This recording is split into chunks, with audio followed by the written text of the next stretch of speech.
Bueno, pues muy buenos días, estamos aquí de nuevo, os hemos echado mucho de menos y hemos descansado y aquí estamos con ganas de seguir con la serie que hemos iniciado sobre las parábolas de Jesús. Yo no sé vosotros, pero podéis imaginaros ahora ahí al borde del mar de Galilea, Jesús en una barca y dirigiendo esas historias tan bonitas y tan sencillas y profundas al mismo tiempo que son las parábolas para enseñar verdades espirituales a aquellas personas que le estaban escuchando. Hoy vamos a tener una parábola que aparece en los tres evangelios, los tres evangelistas la mencionan, y es una parábola, cuando aparece en los tres sitios, pues es porque es una parábola interesante y digna de atención. Voy a leer, siempre cuando aparecen las parábolas en diferentes evangelios, es bueno que leamos esas parábolas en los tres sitios, en los cuatro sitios donde aparezcan, los dos sitios, ¿no? Porque dan información y hay matices que son interesantes a la hora de comparar lo que Jesús está diciendo. Vamos a leer en Mateo capítulo 9, versículo 14 al 17, lo siguiente. Dice, entonces vinieron a él los discípulos de Juan, diciendo, ¿por qué nosotros y los fariseos ayunamos muchas veces y tus discípulos no ayunan? Jesús les dijo, ¿acaso pueden los que están de bodas tener luto entre tanto que el esposo está con ellos? Pero vendrán días cuando el esposo les será quitado y entonces ayunarán. Nadie pone remiendo de paño nuevo en vestido viejo, porque tal remiendo tira del vestido y se hace peor la rotura. Y nadie echa vino nuevo en odres viejos, de otra manera los odres se rompen y el vino se derrama, y los odres se pierden. Pero echan vino nuevo en odres nuevos, y lo uno y lo otro se conservan juntamente. Bien, vamos a leer en Lucas también, porque hay aquí un matiz. Entonces ellos dijeron, ¿por qué los discípulos de Juan ayunan muchas veces y hacen oraciones? Aquí añaden hacer oraciones. Y asimismo los fariseos, los discípulos de los fariseos, pero los tuyos comen y beben. Él les dijo, ¿podéis acaso hacer que los que están de bodas ayunen entre tanto que el esposo está con ellos? Mas vendrán días cuando el esposo les será quitado. Entonces en aquellos días ayunarán. Les dijo también una parábola, nadie corta un pedazo de un vestido nuevo y lo pone en un vestido viejo, pues si lo hace no solamente rompe el nuevo, sino que el remiendo sacado de él no armoniza con el viejo. Y nadie echa vino nuevo en odres viejos, de otra manera el vino nuevo romperá los odres y se va a derramar, se derramará. Y los odres se perderán. Mas el vino nuevo en odres nuevos se ha de echar, y lo uno y lo otro se conservan. Y ninguno que beba del añejo quiere luego el nuevo, porque dice el añejo es mejor. Bien, vamos a tener un momento de oración, pidiendo al Señor que nos ilumine, nos enseñe acerca de lo que Él quiere transmitirnos con esta historia, con esta parábola. Señor, te agradecemos la oportunidad que tenemos de escuchar tu voz, de abrir tu palabra, de escuchar estas historias, Señor, que están llenas de significado, de contenido, de lecciones prácticas para nosotros hoy. Ayúdanos, Señor, en este caso, hoy a aprovecharlo y a entender lo que tú quieres decirnos a través de tu palabra. Gracias, Señor, por haber enviado a Jesús y traernos esta enseñanza. En su nombre, amén. Bien, esta parábola, como también sabéis, pues es respuesta a veces a circunstancias o a preguntas que hace alguien. En el caso de Marco el otro día, pues era eso, alguien pregunta, Señor, mira la grandeza de este templo, y entonces Jesús aprovecha y responde a esa pregunta con una parábola, ¿de acuerdo? Y en este caso también Jesús tiene aquí una respuesta mediante tres pequeñas parábolas, son muy cortitas, a la pregunta de un discípulo de Juan que se acerca a él y le pregunta que por qué los discípulos y Jesús mismo no ayunan. Y no solamente que no ayunan, sino que comen y beben. Y ya yo creo que en esta aproximación y en esta pregunta podemos descubrir varias cosas.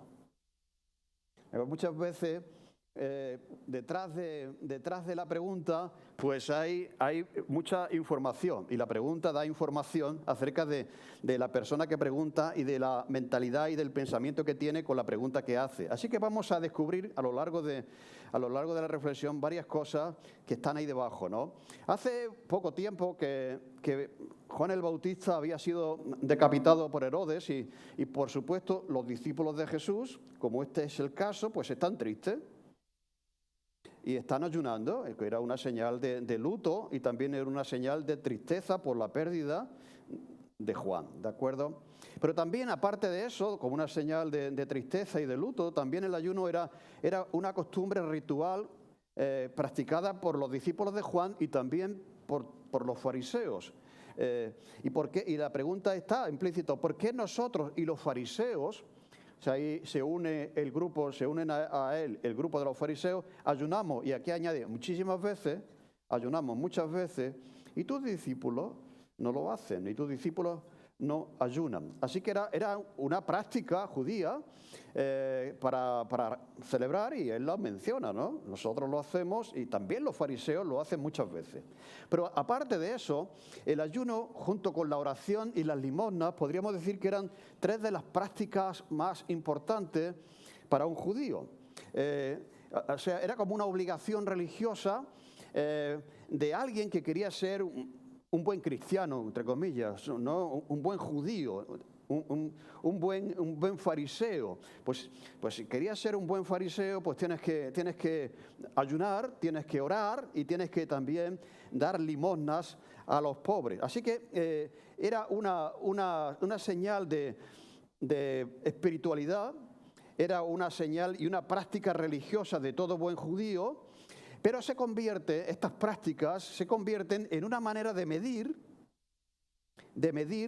la espiritualidad de aquellos que practicaban eso o no lo practicaban. Por eso, detrás de la pregunta, está midiendo el que la hace, el discípulo de Juan, la espiritualidad de Jesús, porque no hace algo que debería hacer, y también mide la espiritualidad de los discípulos, ¿de acuerdo? Y además añade, no solamente no lo hace, sino que además coméis y bebéis, ¿de acuerdo? Cosa que era reprochable por parte de un buen judío. Así que una buena práctica se convierte en una manera de medir la espiritualidad de uno y de los demás, y también de presumir de esa espiritualidad, lo cual se convierte esta práctica, siendo buena, en algo malo, ¿de acuerdo? Porque se convierte en un motivo de superioridad. Mira, yo ayuno y tú no. Nosotros ayunamos y también los fariseos, pero tus discípulos y tú tampoco lo hacéis, ¿no? Entonces era una señal de engreimiento y de superioridad moral y espiritual sobre aquellos que no hacían eso que había que hacer, ¿de acuerdo? Así que si alguien en aquel tiempo quería presumir de espiritualidad, pues mostraba a las personas pues que lo hacía. Y si alguien quería presumir de ser un judío fiel, correcto, conforme Dios mandaba, pues daba limosna, y también lo hacía de una manera que los demás lo viesen.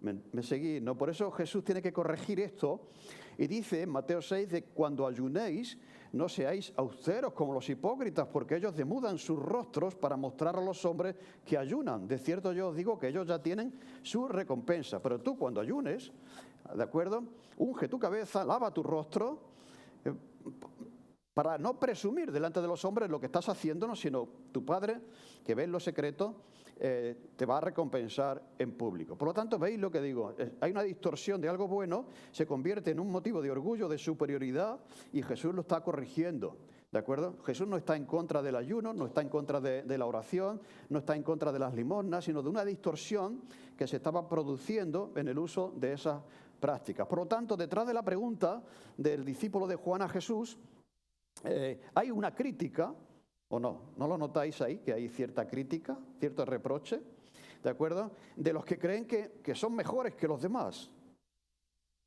Los discípulos de Juan, incluso los fariseos, somos mejores que vosotros, porque hacéis una serie de cosas, ¿no? Entonces, hay ese sentir de superioridad, y porque ellos hacen cosas que notan que los discípulos, y Jesús mismo, también dicen, y tú, no hacéis. Así que por la pregunta se deja ver también, aparte de eso, que hay un marcado contraste entre unos y otros, entre un modelo de vivir la fe y otro modelo de vivir la fe que era el que proponía Jesús. Hay como dos modelos de lo que significa ser espiritual aquí, el que tiene el discípulo de Juan y también el que ofrece Jesús, ¿de acuerdo? Hay un modelo de vivir la fe, un modelo de expresar la fe, un modelo de vivir la religiosidad entre los discípulos de Jesús y Jesús mismo, y también los discípulos de Juan. Por lo tanto, aquí hay ese contraste, y ese contraste de dos maneras de entender la relación con Dios, dos maneras de entender lo que es realmente una persona espiritual, ¿de acuerdo? Una persona fiel, una persona consagrada, pues se ve a lo largo de todos los evangelios. Jesús está luchando continuamente con eso, porque le acusan con mucha frecuencia de no hacer una serie de cosas que debía hacer, ¿de acuerdo? Para ser coherente con el Mesías que él decía que era. Así que se ve esa tensión continuamente, no solamente, como digo, con la gente que vive en tiempos de Jesús, sino más adelante Pablo tiene que luchar con eso, como vamos a ver después. Por lo tanto, aquí Jesús responde, va más allá de la pregunta y está corrigiendo una visión de la espiritualidad, de lo que es ser realmente cristiano, de lo que es ser realmente un discípulo de Jesús o una persona que tiene una relación personal con Dios. Así que la primera respuesta que da Jesús a esto es que no es lógico. Cuando le reprochan que él no está ayunando y sus discípulos, no es lógico ayunar, dice, cuando estamos en una boda. Aquí Jesús propone que lo que él trae ahora al mundo es una fiesta, es un lugar para disfrutar, para reír y para comer. Entonces, pone el ejemplo, es una parábola pequeña de tú qué haces cuando vas a una boda.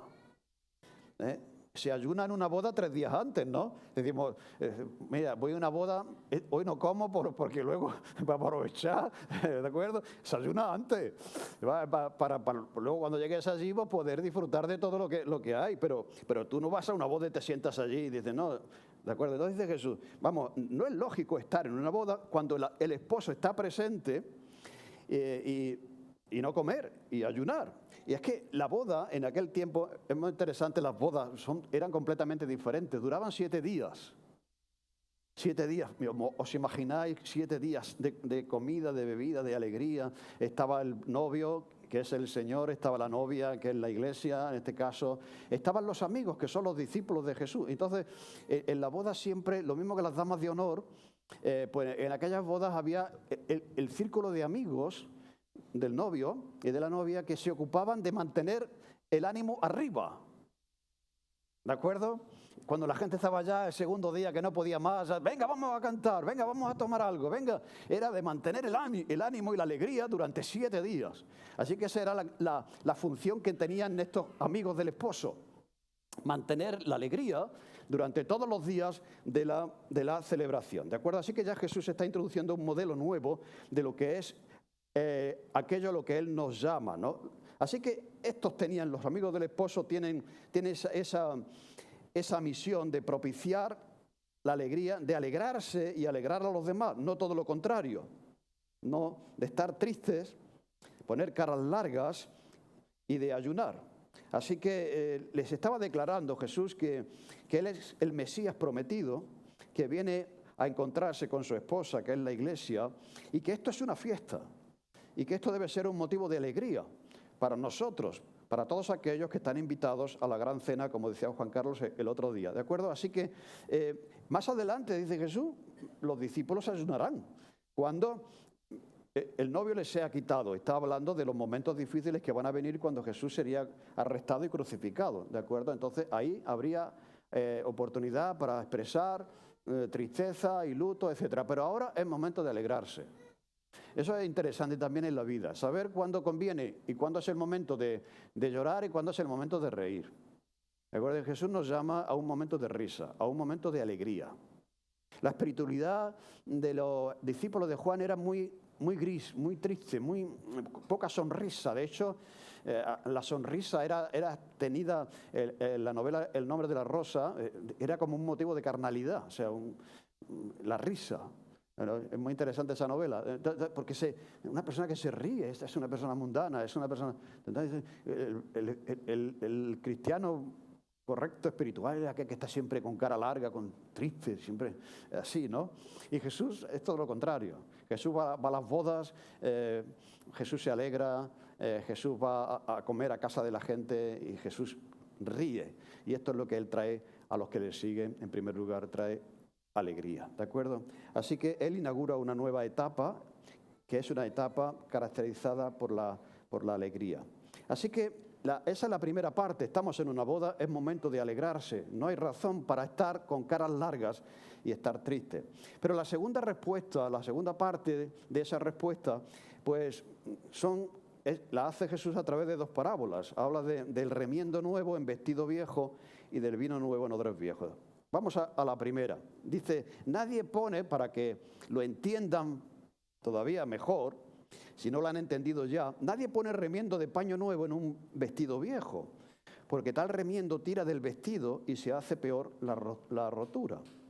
Así que detrás del reproche que hay, detrás de ese modelo de super espiritualidad que se cree mejor que el resto, pues Jesús responde de esta manera. Nadie pone remiendo de paño nuevo en vestido viejo. Bien, esto ahora a veces no lo entendemos, porque ¿esto qué es? Pero sabéis que antiguamente los pantalones se remendaban. Ahora no, ahora se compran rotos. Ahora se llevan rotos. Allí no. Pero las abuelas, cuando ven a los nietos con los pantalones rotos, les entra una gana de ir a por la aguja y poner un remiendo a eso. ¿Cómo has podido? ¿A que sí? Pero yo me acuerdo que era chico, pues que mi madre pues remendaba sobre todo las rodillas de tirarse por el suelo, se hacían agujeros allí, entonces pues cogían con un trozo de tela, pues, o había un sky que se ponía allí, ¿de acuerdo? Y entonces se tapaba el agujero. Y pues, Jesús pone este ejemplo porque es una costumbre de la gente en aquel tiempo, ¿no? O sea, la ropa no se dejaba ahí en el armario. Ay, ya está pasada de moda, voy a comprarme otro. No, aquello se le daba rendimiento. Y otra cosa, y la ropa la heredaban los hermanos menores. El mayor estrenaba y los que venían detrás pues iban aprovechando pues la ropa, ¿de acuerdo? Así que, y era muy frecuente y muy común, pues sí, nosotros también hemos heredado, el traje de la primera comunión, cuando hice la primera comunión, era de mi hermano, o sea, esto era frecuente, así que se hacía eso porque era necesario. Pero entonces Jesús hace una observación, parece que él sabe de eso, y dice, sería un error coger en un pantalón viejo, en un vestido viejo, coger un trozo de tela nuevo que todavía no se ha tensado, no se ha estirado y colocarlo ahí, porque al final aquello no va a funcionar, no va a casar una cosa con la otra. Así que no es lo mismo la tela nueva que la tela vieja. O sea, si cogemos el trozo nuevo sobre lo viejo, pues va a haber una rotura peor. Entonces lo que Jesús está diciendo aquí, que vamos a ver, vosotros estáis intentando que yo y mis discípulos se acoplen al modelo de espiritualidad que vosotros tenéis. Lo que estáis intentando es que nosotros nos acoplemos a vuestra visión de la religión, de la relación con Dios, pero eso no es así, eso no funciona. Eso no funciona. Es algo completamente distinto, ¿de acuerdo? Lo que Jesús viene a traer. Lo viejo ya no casa con lo nuevo. Quiere decir Jesús que Jesús está ya con su persona y con su ministerio, está cancelando muchas de las prácticas que se habían tenido a lo largo de la historia como pueblo de Israel. O sea, ya no hacía falta ofrecer sacrificios a Dios. Jesús era el Cordero de Dios que quita el pecado del mundo. Por lo tanto, hay una gran parte de la ley que ya quedaba superada por la gracia y por la persona de Jesús. Entonces, no intentemos ahora encajar las dos realidades porque no funciona. No es así. No es eso lo que yo vengo a hacer. Lo que yo vengo a ofrecer es mejor que lo viejo. Todo lo viejo tenía su lugar, su momento, su intención. Prácticamente todo lo viejo, el Antiguo Testamento, lo que hacía es señalar a lo nuevo, a lo que vendría después, que es el reino de Dios en la persona de Jesús. Y por lo tanto Jesús dice, esto es lo que yo os traigo, lo nuevo. No queráis hacerme volver a lo viejo, porque no casan una cosa con la otra. Por lo tanto, como decía, la ley ceremonial ya es vieja. O sea, hay cosas que ya no hay que hacer, porque ya han sido superadas por Cristo en la cruz. ¿De acuerdo? Entonces, el segundo ejemplo es el vino nuevo en odres viejos. Dice, ni echan vino nuevo en odres viejos. De otra manera, los odres se rompen, el vino se derrama y los odres se pierden. Pero echan el vino nuevo en odres nuevos y lo uno y lo otro se conservan juntamente. Bueno, igualmente, en la antigüedad, a la hora de fabricar el vino, de hacer el vino, pues el vino se echaba en recipientes de pieles de animales y se fermentaba y se guardaba ahí, ¿no? Entonces la fermentación del vino pues producía pues una serie de gases que hacían que la piel del animal, si era nueva, reventaba, no estaba acostumbrada a extenderse como era la vieja, ¿no? Entonces, pues, lo mismo, está haciendo aquí una comparación con algo que era también común y frecuente que se hacía en aquel tiempo. Los odres de cuero flexible, los cueros viejos eran flexibles y se extendían. Por lo tanto, lo que Jesús está haciendo aquí, que no es sabio echar vino nuevo en odres viejos, ya que han estirado todo lo que podían, ya no pueden estirar más, el vino nuevo va a fermentar mucho más de lo que ya lo hacía el viejo que estaba en ese odre y al final todo se rompe. Así que el vino nuevo debe almacenarse en odres nuevos. Así que, de nuevo, lo que está diciendo aquí, ¿no? Jesús está diciendo, esos son los odres viejos, el Antiguo Testamento, las costumbres, las tradiciones, todo eso, pero ahora yo soy el vino nuevo y yo traigo algo nuevo para vosotros. Bien, y aquí hay una aplicación que queremos notar. Hay varias aplicaciones que vamos a ver. Todo surge, estas dos parábolas, estas tres parábolas de la boda y del paño y del recipiente del vino nuevo, por esa pregunta, surge por esa pregunta, por un reproche de por qué Jesús no hace como ellos hacen y los fariseos hacen. Así que la tela y también el recipiente y el vino son un símbolo de lo que Jesús es, de lo que Jesús supone en ese momento preciso de la historia, en esa revelación progresiva que Dios está realizando a favor de su pueblo para llegar al punto en el que el hombre tuviese una relación personal y directa con el Señor. Por eso cuando Jesús muere en la cruz, el velo del templo se raja, se rompe y ya hay acceso libre a la presencia de Dios. Por lo tanto, estamos en un momento importante porque estamos en una transición. Estamos pasando de la ley a la gracia, del antiguo pacto al nuevo pacto. Y así que lo que estaba intentando hacer estos discípulos de Juan y también los fariseos es, lo que decía antes, querer acomodar a los discípulos y a Jesús mismo a las tradiciones y a las prácticas viejas que ellos habían guardado a lo largo del tiempo.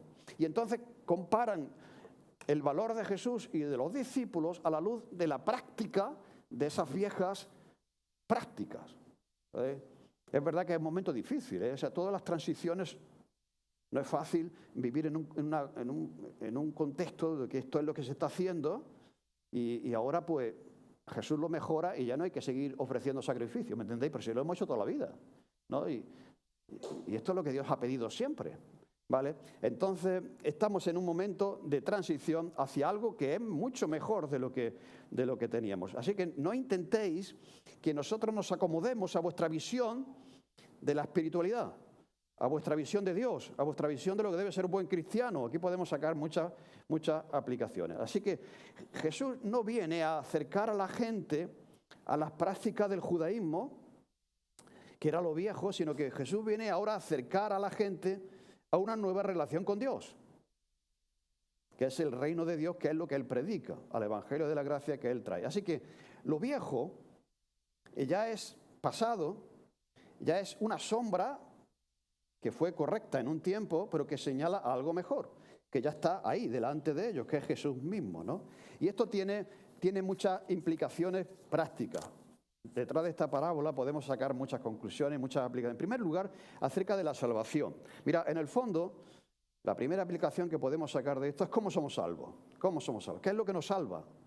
¿Qué es lo que tenemos que hacer para ser salvos, ¿no? En el fondo ellos pensaban que serían salvos y merecerían el favor de Dios, la bendición de Dios, haciendo eso, ayunando, orando y dando limosna.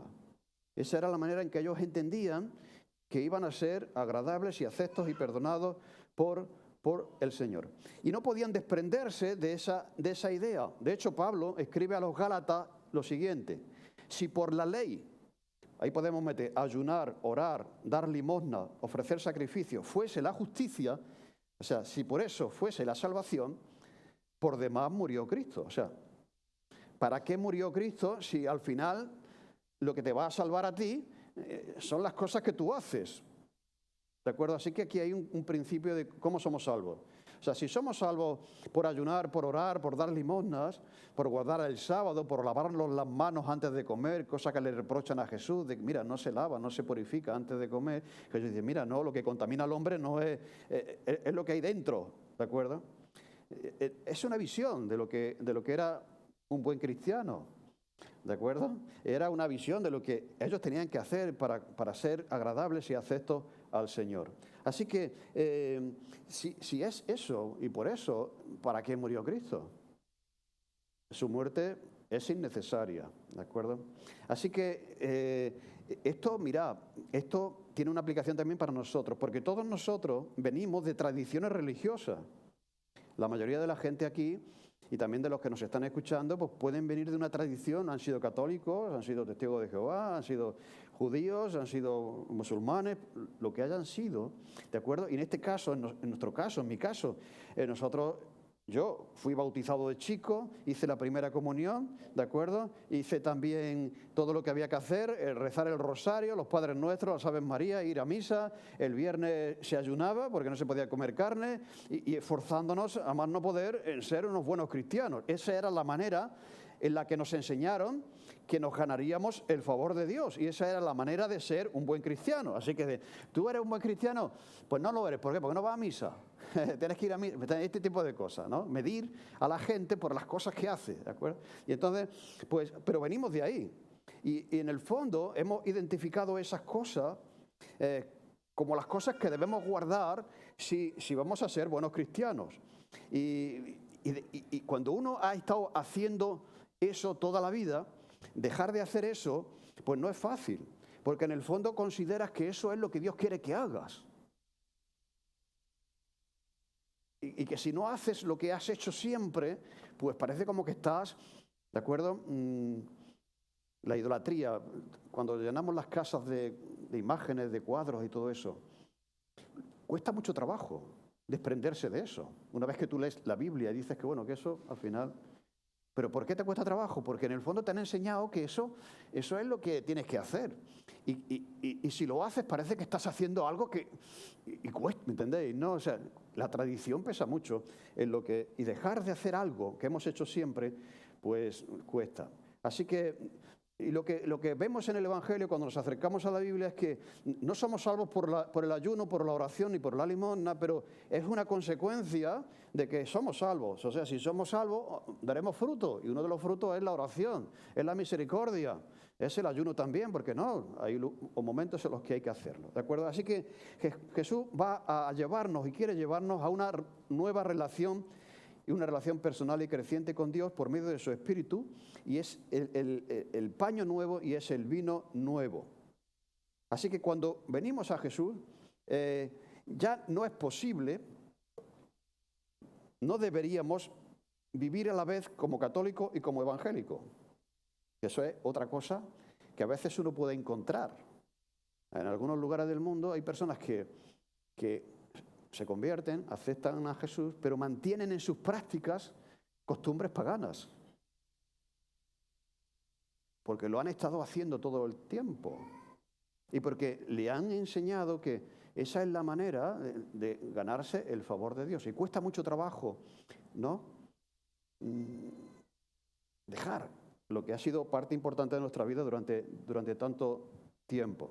Así que, pero no es posible, lo que Jesús está diciendo aquí es, ya no es posible vivir a la vez como judío y como cristiano, como católico o como evangélico, como musulmán y como cristiano, como budista y como cristiano.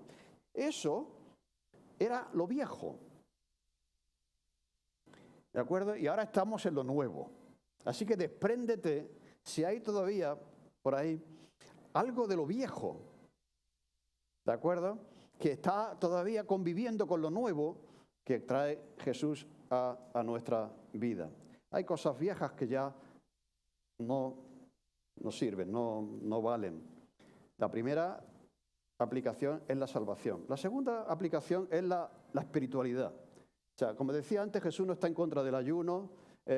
Lo que está es, y está diciendo incluso que cuando Él falte, sus discípulos van a ayunar. Por lo tanto, Jesús enseñaba acerca del ayuno, pero lo que está en contra es de distorsionar estas cosas, de utilizarlas como un motivo de superioridad sobre los demás. Mira, yo estoy ayunando, mira, yo doy a los pobres, este tipo de cosas, ¿no? Una cosa que es buena se convierte en una cosa mala.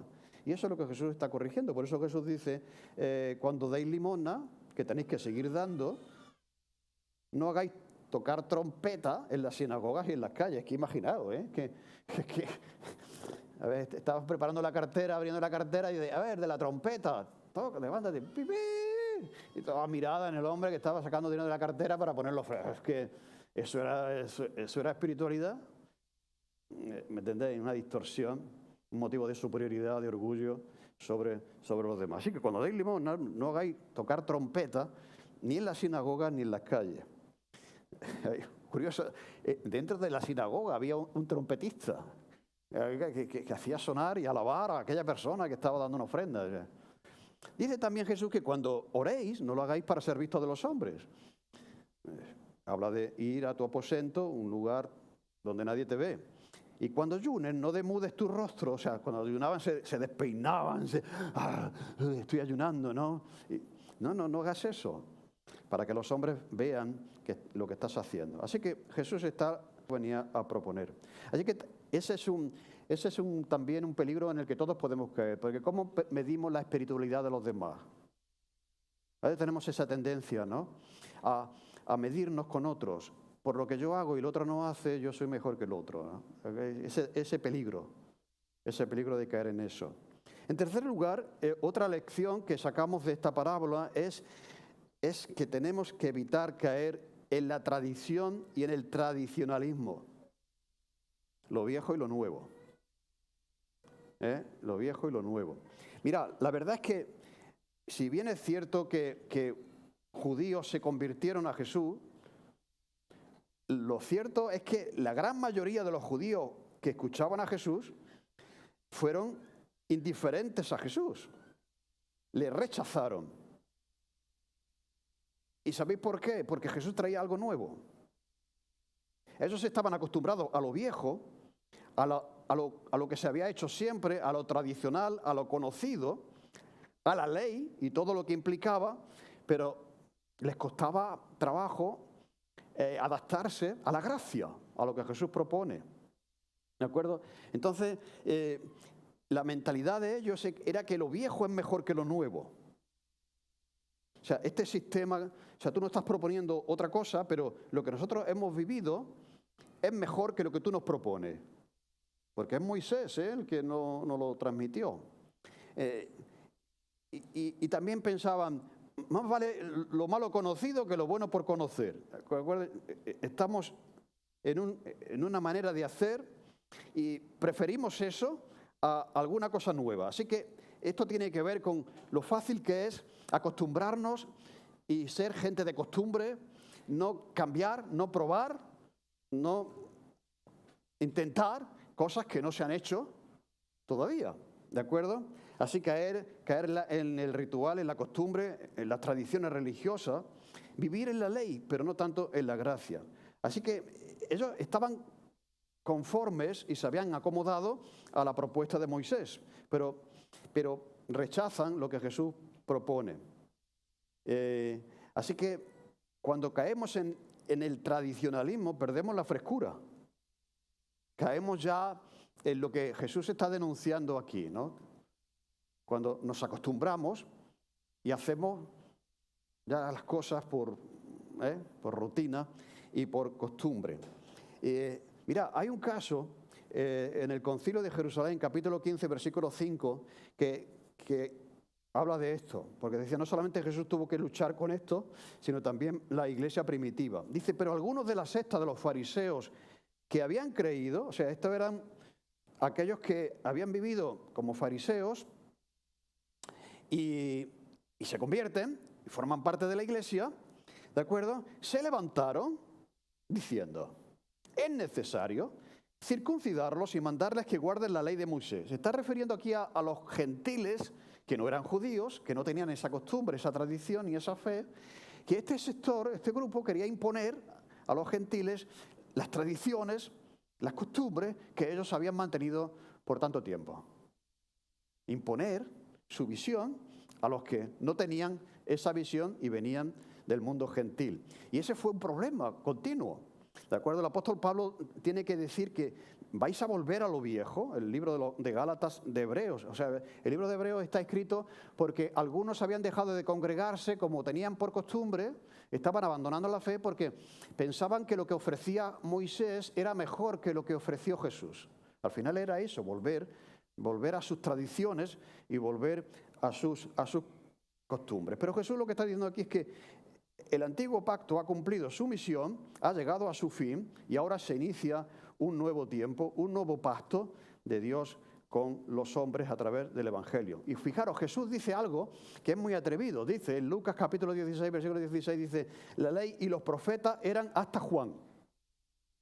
¿Vale? La ley y de los profetas eran hasta Juan. Desde entonces el reino de Dios es anunciado y todos se esfuerzan por entrar en él. Por lo tanto, el peligro del tradicionalismo, ¿de acuerdo? De conformarnos a una manera de ser cristiano rutinaria y a veces vacía, no fresca. Y en cuarto lugar, ya con eso termino, el tema del ministerio. Hay otra aplicación aquí que tiene que ver con el ministerio, tiene que ver con la relevancia del ministerio. El escuchar que hemos escuchado y escuchamos a veces, no es que siempre se ha hecho así. O sea, si tú propones un cambio, cambiar el horario de una reunión, bueno, amigo, eso en algunos momentos eso podía significar cambiar media hora la hora de la reunión, ¿no? ¿Por qué? Porque es que siempre la reunión ha sido a las 11. Si lo vamos a poner a las 11:30, eso ya es pecado mortal. Eso, ¿dónde dice la Biblia que la reunión de oración sea a las 11? No lo dice en ningún sitio. Dice que la iglesia debe adorar a Dios, pero ¿me entendéis? Pero entonces asumimos ciertas costumbres como cosas ya que no se pueden mover. Siempre se ha hecho así y así tiene que seguir siendo. Así que la relevancia tiene que ver con cómo hacemos el ministerio, cómo hacemos las cosas de Dios. Y el Evangelio tiene que ser relevante para que pueda llegar a la gente de hoy, a la gente que pretendemos alcanzar. Y si nos fijamos en Jesús, el ministerio de Jesús fue tremendamente relevante. Hizo cosas que nadie hizo. Se llevó a los discípulos con él, se subió a predicar en una barca. Cualquier maestro hubiera dicho, ¿pero qué está haciendo? ¿Entendéis? Fue completamente relevante. O sea, así que lo que Jesús está diciendo es que estamos en algo nuevo, que no tengamos miedo de probar cosas, de intentar cosas que no se han hecho siempre, que no se han hecho nunca. Mira, yo tengo aquí una frase que dice, nunca debemos temer de probar cosas nuevas. Que una cosa se haya hecho siempre puede ser la mejor razón para dejar de hacerla. Precisamente por eso, porque se ha hecho siempre. Si funciona, bien. Pero si no funciona, porque se ha hecho siempre, tenemos que seguir haciéndolo, ¿de acuerdo? Pues quizás sea el mejor argumento para dejar de hacer esas cosas. Y que algo no se haya hecho nunca puede ser la mejor razón para probar. A ver si eso, que no se ha hecho nunca, o a ver si eso que nadie hace, pues funciona. Y eso fue lo que Jesús hizo. Fue un ejemplo de relevancia en su ministerio. Y también nosotros somos muy relevantes en muchas cosas. Ya nadie va a comprarse la tabla de lavar la ropa, ¿que no? Es que siempre se lava la ropa así. Pues bueno, te compran la lavadora. Ya nadie se compra una tele de color, en blanco y negro, diciendo que la de color es nueva, se compra la de color. O sea, somos muy prontos a adaptarnos a lo nuevo, pero en la iglesia nos cuesta mucho probar cosas, ¿me entendéis, no? Y porque asociamos tener la silla en fila como que eso es de Dios. Y si la ponemos en círculo, ya estamos pecando contra Dios. Así que establecemos unas costumbres, unas prácticas, las mantenemos a lo largo del tiempo, aunque no funcionen, pensando. Y Jesús dice, mira, Jesús fue, como he dicho, muy innovador y este es un reto también, ¿no? O sea, lo que Jesús está diciendo aquí, no intentemos probar cosas que ya se han probado y que se han demostrado que no funcionan. se ha venido haciendo por mucho tiempo, pero si no funciona, vamos a probar cosas. Tenemos la libertad en el Señor y en el Evangelio para hacerlo. La base es la verdad de la Biblia, pero las formas como Parque Este pretende hacer deben ser cambiantes. Para ser relevantes tenemos que intentar comunicar la verdad de siempre en la forma que el hombre de hoy pueda entender. Porque nadie intenta conciliar el paño nuevo con el vestido viejo. Porque nadie pone el vino nuevo en un odre viejo. ¿Entendéis? Podemos sacar esa aplicación también. Muy bien, pues nada, pues espero que esta parábola pueda ser de ayuda. Tiene muchas, como digo, muchas aplicaciones, pero sobre todo que recordemos que hemos sido llamados no a un funeral, sino a una boda, donde debe estar presente la alegría en nuestras vidas, porque Jesús, el novio, nos ha invitado a estar en esa fiesta, ¿de acuerdo? Y que vivamos una espiritualidad que sea fresca, ¿de acuerdo? Una espiritualidad que esté viva, que no sea rutinaria, vacía y religiosa, y que no tengamos miedo también de probar cosas nuevas si están en el orden de la palabra de Dios, y que no caigamos en el peligro y en el pecado de medir nuestra espiritualidad con aquellas cosas que hacemos y que otros no hacen. El Señor conoce los corazones de cada uno. Amén. Señor, te damos gracias por esta exhortación de hoy, que pensamos que está llena también de enseñanza, y ayúdanos a poder vivir la alegría del Evangelio. Señor, nos has llamado a reír, a celebrar, a disfrutar durante todo el tiempo en el que dure la fiesta, que es desde el momento que te conocimos. Señor, ayúdanos a reflejar también esa espiritualidad viva, fresca, Señor, en nuestra vida, en nuestra iglesia, en esta iglesia. Y ayúdanos, Señor, también a aplicar en todas las áreas que hemos visto esta verdad a nuestra realidad como iglesia y también como personas. En el nombre de Jesús, amén. Para